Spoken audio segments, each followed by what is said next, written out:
Episode 10 of But Did You Die with the Jet Sisters is brought to you by our partner, MedJet. Travel insurance is great, but only gets you to the nearest acceptable hospital. MedJet gets you to a hospital at home.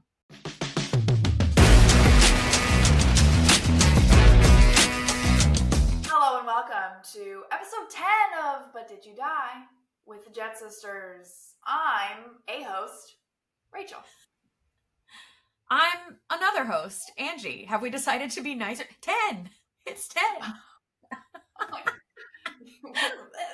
What's going on, everybody? You're pointing at me.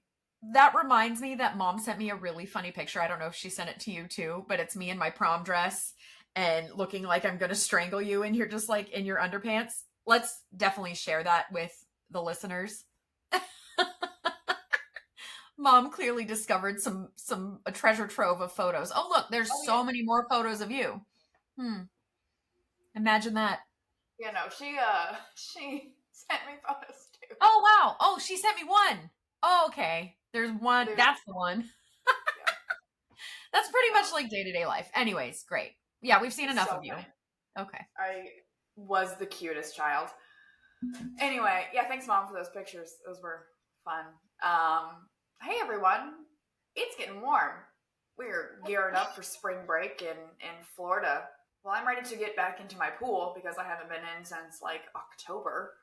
Yes, I feel the same way. I can't wait to go swimming.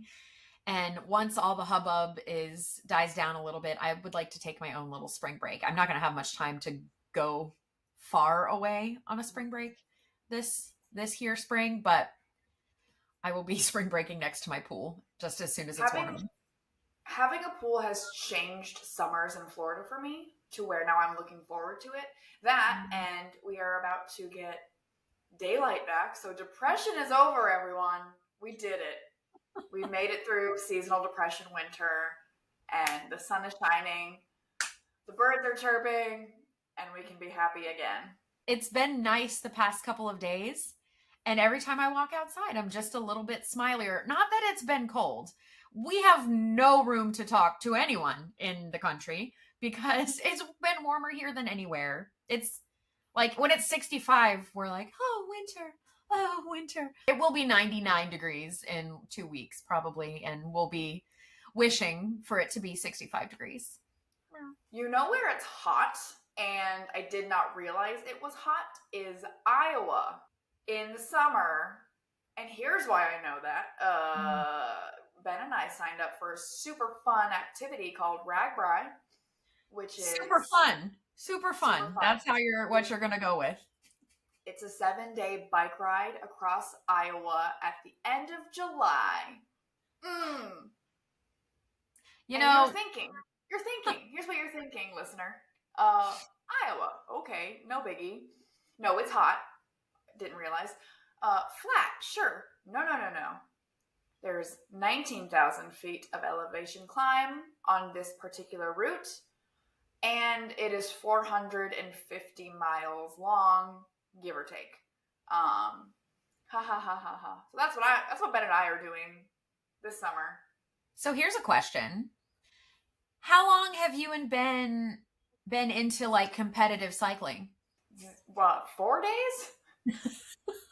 Yeah. And how are you in the heat? How does that work out for you usually? Super bad.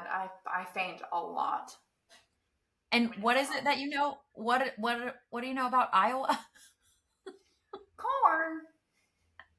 It's corn. Are you just gonna sing that song? You're just like riding your bike, like it's corn, like the whole time for a whole week. Listen. Yes. Well, obviously, it's probably a bad idea, but I'm excited to do it. Some of my favorite YouTubers, Kara and Nate, did it a few years ago, which is how I learned about it. Got inspired and thought, oh, that would be fun maybe one day. So we signed up for this year.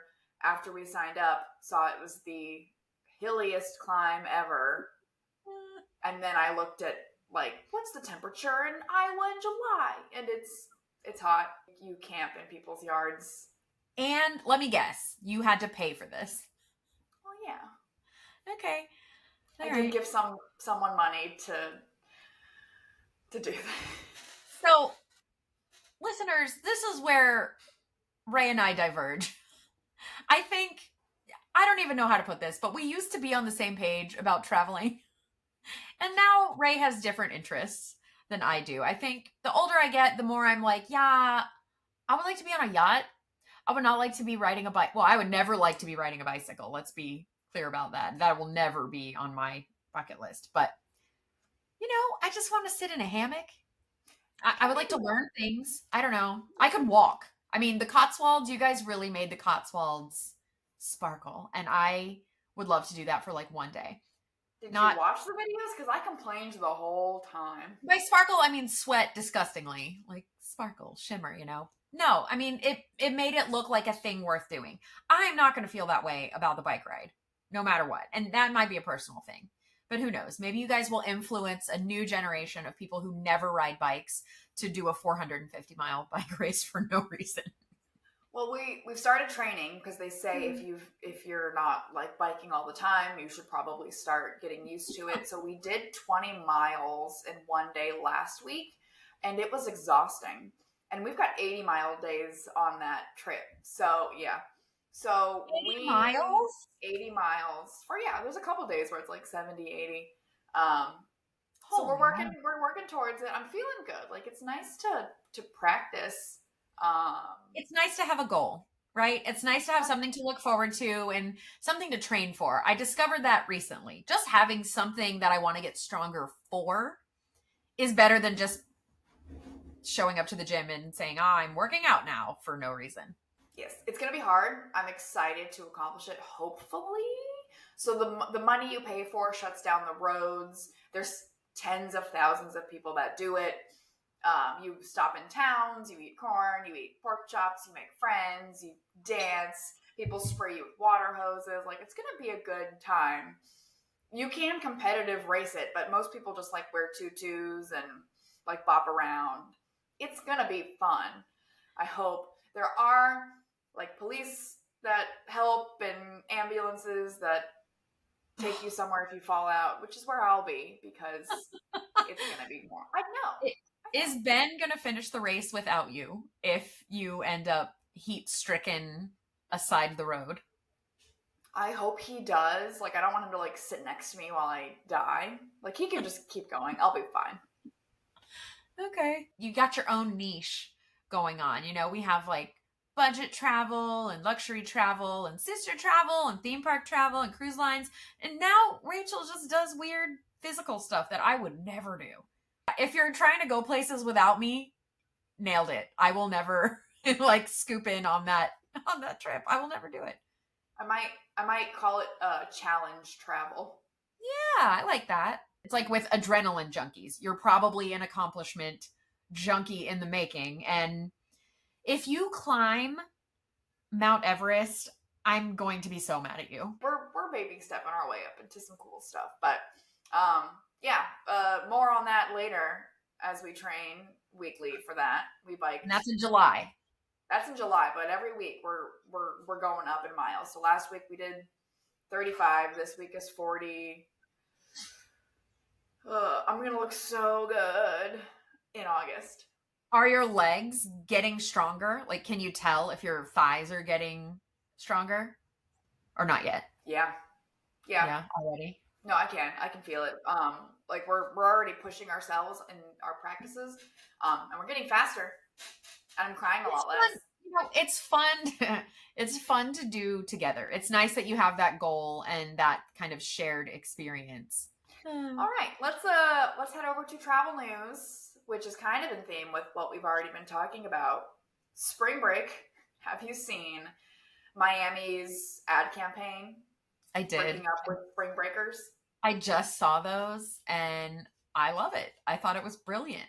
That is my favorite kind of sort of subversive tourism marketing. Yeah. I think Miami is mad because every year spring breakers come to the beach and leave it a mess, trash the town, and leave. And literally Miami said, no, we're not doing that anymore. We're putting in curfews. We're putting in DUI checkpoints, which should have already been a thing. And parking anywhere you go is $100. Is that real? That's real. Yeah. Like, Huh. Okay. beaches are closed. It's like, don't do it. Like, we tried with you and it's over. A whole destination said, do not come here because we hate you. Just, It must have been so bad for them to be like, y'all done messed up. I approve this message. Like, I think it's great. And, you know, the whole state of Florida should probably just be like, actually, we're good. If you can't do the bare minimum, like clean up your own beer bottles, get out. There are other places for you. I'm not going to say what those places are because that's rude to do to that place, but go to the place, you know? And I feel like Panama City Beach and Daytona, like they had their day in the spring break sun. And I feel like everybody kind of gets to the point where the locals are like, enough of this. Like, do not take over our beautiful beach town for weeks and destroy it. It's just not worth the tourism dollar from the person who basically only buys cheap beer and stay 6 people to a hotel room and, you know. Yes, and if you do go to Miami for spring break, what they're doing is like, you can't smoke on the beach, you can't bring alcohol, you can't play music. So I think they're trying to deter, like, even if you go to spring break, they're like, here's all the things you can't do, so go somewhere else. Oh, I would be so good at this kind of tourism marketing where I tell everyone to stay home. Up next is France telling Americans not to visit. They've been telling us that for years, I feel like. We don't listen. All right, let's get into it. Let's get into our topic of the week. Take it away, Ange. I thought long and hard about what we should talk about this week, and once again, the only thing I want to or am contractually allowed to talk about is my book, because once this episode airs, it will be out tomorrow. It is book launch eve. I don't even know. I've been waiting so long for this that it feels not real because I lived it in my mind so many times. Like, it's just such a strange experience altogether. Very excited, strangely nervous, but I will be glad once it's out, because then I enter into a new phase of whatever this is. And I'm excited about that phase because I'm excited to talk to people who read it and get it. Like, I think that's going to be so much fun, and I just haven't gotten to do that yet. Well, I've read it, and so how about for this week, we dive into it a little bit, because you visit, I want to say, countries? Yeah, it was about, I don't remember. I mean, I do remember. It's just like, how do you count them and how many are in the book? And so for all these like 13 years, I've been saying I did 12 countries in 12 months, and I went back and counted, and it's definitely 13 or maybe 14, just depending on like how you do the math. Whoops. How did you mess that up all these years? But either way, it's about 13-ish countries in a year. Right. So yeah. So in 2010, you quit your job, and this is all in the book. This is kind of a spoiler. So just get over it. 2010, you quit your job. Yeah. Where you were doing PR in New York. You said, bump this, I'm out. You said, hey, Mom and Dad, I'm going to travel around the world alone. He. And Mom said, absolutely not. And Dad said, what's going on? and then you did it. You did it. You left on New Year's Eve. Yeah. New Year's Eve 2010. And off I went. Fiji was the first place I went in this list of countries. I had a couple of plane tickets booked, maybe through the first 2 or 3 months, just to start the ball rolling. I had always heard of these round the world tickets that you could get for a good deal if you like stretched all these legs together. But I'm not very good at planning things in advance like that, because you just don't know what's going to happen, especially a whole year. I wanted to have flexibility. So I was like, I'll just book as I go and I'll figure it out. So, all right. So you did not have a plan. You got on a plane to Fiji and said, for the next year, I'm just going. I had a general idea sketched out. I was going to do 6 continents in a year. And yeah, the book explains what happened there, but plans do change. And whether it's because you're an idiot or because the world is falling apart, plans change all the time. So I definitely found that booking as I went was a better solution than the round the world flight. All right, so you went Fiji to where? Fiji to New Zealand for a couple of weeks. Mordor. Is that Mordor? Oh, Mordor was there big time. I went to Mordor where the eye mountain is and the volcano, and yeah, Mount Doom. That's what it is. Was it there? Was the eye there? Yes. I don't know. I was doing a very long hike and I couldn't see anything but rage because I was doing a hike I didn't want to do. Anyway, couple weeks in New Zealand, couple weeks in Australia. Actually like a month in Australia. And then a month in Australia. What were you doing for a month in Australia? You have to read the book. I don't know how to say. She was kissing a boy. How dare you? How dare you? Disaster. But that's all in the book. All right. And flirting. Yeah. Well, fine. Whatever. And then I went to Bali for, I don't know, 2 or 3 weeks.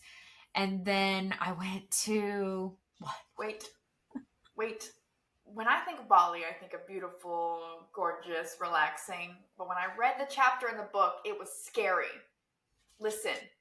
Did you think that was the scariest chapter in the book? Yes, I did. Yes. And I'm not spoiling anything. Like, because it was like, I was reading. I remember you telling me this when I was, I don't know, 18. When was this? But then rereading it, I'm like, okay, so Bali, left Bali, ran out of Bali. Well, here's a spoiler. You want to hear a spoiler? Maybe. That I didn't include in the book because I just didn't have the word count. I came home in between Bali and Thailand to surprise the whole family. It's not a spoiler for you because you were there. But I surprised the whole family, and Rachel was in a beauty pageant, and I wanted to come home and support her. So I snuck home. It was a scholarship pageant?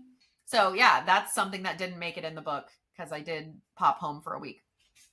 Went back out, went to Thailand, right in time for Songkran, which is their annual water festival, water guns and full-on shenanigans, partying in the streets, just so fun. And then also I went to Laos on a bus tour, like a group bus tour, super fun. Again, more water festival, more water gun fights with kids in these tiny villages. So great. And then I got really sick. I think I might have swallowed some ditch water from a squirt gun or something because I got really, really sick. So I spent 2 weeks in Thailand just writhing in agony. I know, it sounds so fun, right? Like, everybody travel. It's great. It's the reality. Absolutely. It's the reality.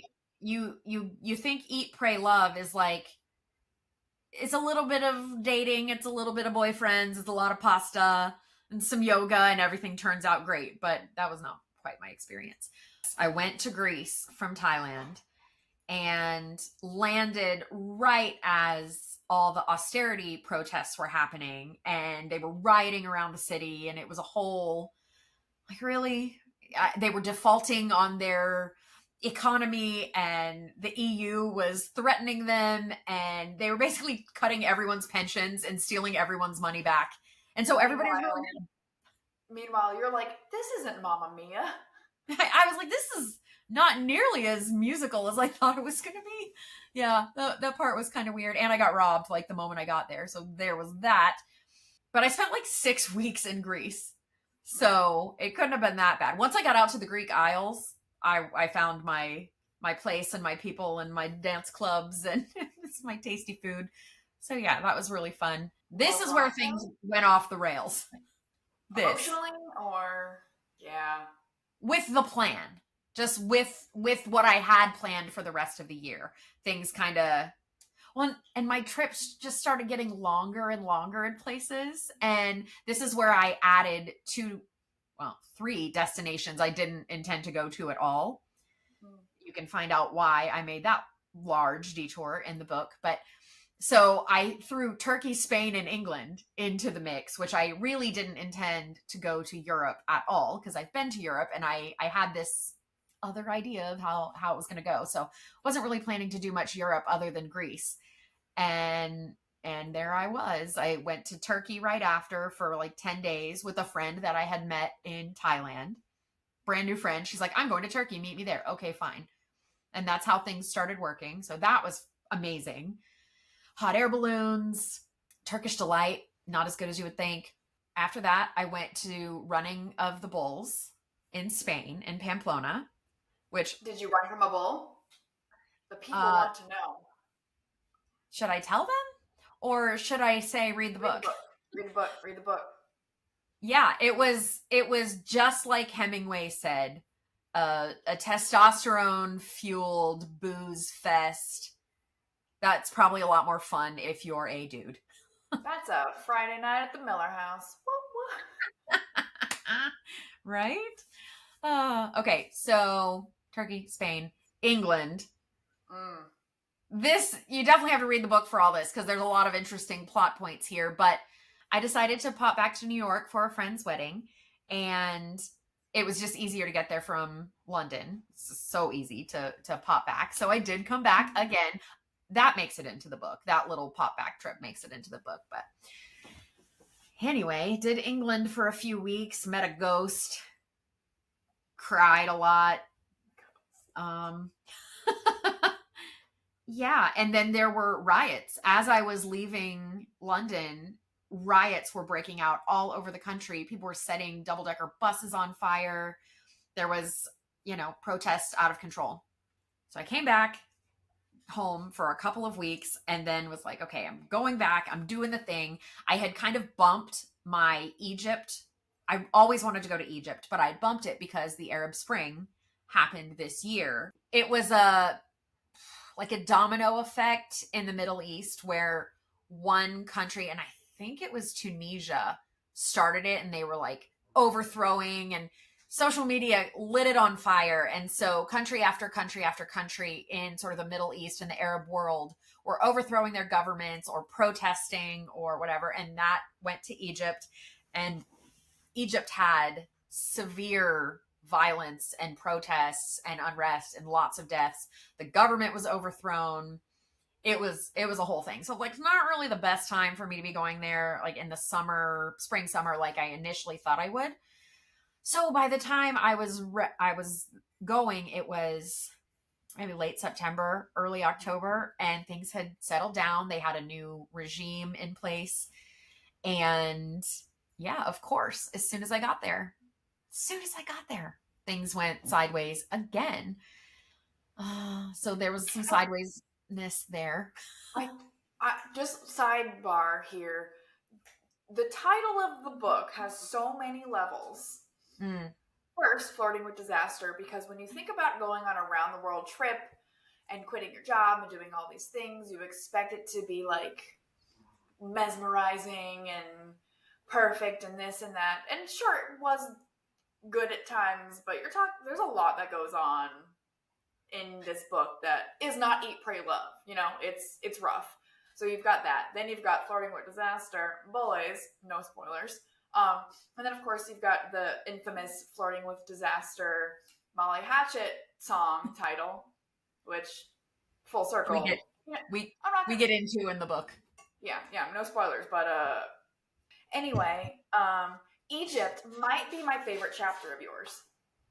Really? The thing you do, I did not know you could do. That's something I would do. The thing I did? I'm definitely not thinking of what you're thinking. I didn't know you okay, well, I'll just say it. I didn't know you could just boat on the Nile. Oh, yeah. The Nile, there's crocodiles. You can't do that. And you're on the Nile for you're sleeping on a boat on the Nile for, I don't know, 10 weeks. 2 nights. Yeah, 2 nights. It felt like a long time because there's no bathroom. There's no inside. You're just literally on a floating mattress cruising along the Nile. It's incredible. I swam in the Nile River. Yeah, I'm still kind of geeked out about that. If you learn anything in school about Egypt, for whatever reason, it's just, that is the mesmerizing destination. It's everybody's bucket list. It's the pyramids. How big really are they? And are there really mummies everywhere? And Is there a Pizza Hut next to the pyramids? There is. There is. There is. It was an incredible destination. Definitely one of my favorites. I'm not good at picking favorites, but I was there 2 weeks and it was a group tour. I wasn't comfortable going by myself post Arab Spring, and that was a very smart decision. It was so fun. We had one of those groups that just clicked and everybody had a great time, and it was the most intense itinerary probably that I had the whole time. There was no sleeping, and it was so wonderful. Hot air balloons. It was crazy wonderful. I really enjoy your Egypt chapter. I feel like I learned a lot when I read the book. Like, I didn't even know this was a country and you could do this. So if nothing else, it's inspirational to travel. Except when that guy groped you in Egypt. That was rough. Spoiler alert! Well, here we go. I'm not giving away so many things. After Egypt, I went to Kenya, and we talked about Kenya last week. We did. I landed in Kenya, and it's like they knew I was there, and the State Department's like, hey, by the way, terrorism everywhere, so watch out, Americans in Kenya. Great. So there was that to watch out for. We talked about it last week. You can hear all about Kenya if you listen to last week's episode. And then after that, I went to South Africa, and that was my last country where I was solo traveling. I was by myself. So of course, all these feelings are coming up. That's where I spent my 30th birthday. And I was like, what am I doing with my life? And that's kind of where it all came to a head, and decisions had to be made. And do you want to tell everybody what you did on your 30th birthday, or do you want them to find out in the book? I feel like people can guess, and I'll just let them guess, because yeah, it's good. It is exactly what I wanted to be. Well, no, it was the second choice for what I wanted to do for my birthday. But because of decisions that were made throughout the year, I didn't end up where I thought I was going to be. And so this was, yeah. Follow your heart. Don't do that. Terrible idea. Don't do it. Yeah, don't follow it right off a cliff. Don't do it. It was time to go home. But before I went home from this solo year around the world, I met our brother in London. We did a Christmassy jaunt around Europe, and I introduced him to some people I met. I was not invited. You were like 9. I was probably 19 by then. So that was that. And that was the whole trip. So a year of disasters and other types of disasters. I have to ask, did you die? No, but I was just doing an interview yesterday for the book, and I can't tell you who it was with, but it'll come out soon. So much bad stuff happened in 2011. If you pick a year to travel around the world by yourself, that was not the year. And I mean, you couldn't have possibly known, but it was a disaster of a year. The biggest cyclone ever that hit Australia at that point, the worst flooding ever that's ever hit Queensland, the biggest earthquake that destroyed the town of Christchurch weeks after I was there, the biggest earthquake in Japan that sent the tsunami, just tens of thousands of people died in the tsunami. I wasn't in Japan, thank God, but I was in Bali, and of course Mom's like, the text message I think is in the book. And it's quality. There's a lot of text messages from Mom and Munga in the book, and they're just so good. So what you're saying is you did not die, and if you were going to die, it would have been that year. I mean, I am going to die. Let's be clear. There's 100% mortality rate, but I didn't die in that year. And that's a real testament to the Lord's plan for my life, because clearly there's more for me past 2011. And otherwise I wouldn't have survived it. I missed so many things by a moment, by like the one massacre in Egypt. I missed it by a couple of hours. And I'm talking, I was in the square. And a couple of hours later, 25 people got murdered. Like, come on. That's crazy to think about. Did I tell my parents about that? No. I was just hoping the news did not trickle over. So yeah, it was crazier than I ever anticipated. But I did not die. Well, it is all in the book. If you want to actually, like, word for word, everything that happened, not everything that happened, but a lot of the things that happened. Travel tip, sis, for this round the world venture? I think I'm contractually obligated to say, buy my book in stores tomorrow, everywhere you buy books. Oh, this book? Look who got the first copy. It's Ray Ray. Yeah, it's in stores tomorrow. It's in libraries. It's on Audible. I read it myself. So, how do I put this? It's Eat, Pray, Love, but funny and terrifying. That's great. I think that's the headline. That's the headline right there. All right. Hey, what are you doing this weekend?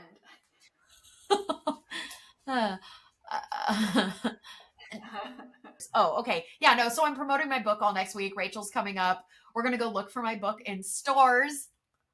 I'm not going to freak out, though. I've imagined it in my mind so many times that I think I'm going to have no reaction at all. I think so. I think you're anticipating something for so long, and now that it's here, it's like, okay, let's just do it because I'm tired of thinking about it. It's here. It's here. And hey, if you buy the book, tell us. Say, hey, I bought the book. That would be super cool. There's a dog. I don't know where my dogs are. That's a bad sign. The boy says hello. Hello, boy. That's a very bad sign. Yeah, they're getting into shenanigans. Well, that is it for this week. By the time we're back for another episode, I will be a, for sure, New York Times bestselling author and on to writing my next book, right? That's right. And Rachel will have added 50 more miles onto her Ragbrai training situation. Like Rabbi training? Okay, what is it called? Ragbrai. Ragbrai. Rag. I can't wait to tell someone you're doing rabbi training. Hey, I'm 65 miles into my rabbi training. Love it. Love this journey for you. Hey, everyone. Honestly, thanks for rabbi training sounds more fun than a bike race through Iowa, but what do I know? Thanks for being here, everybody. It's always a treat. It's always something. All right. It's always. Hey, we'll see you next week. Buy Angie's book. We're gonna be together, so maybe we'll do a podcast in person. That's cool. Yeah. Goodbye. Like, subscribe, tell a friend. Tell a friend to tell a friend. Bye.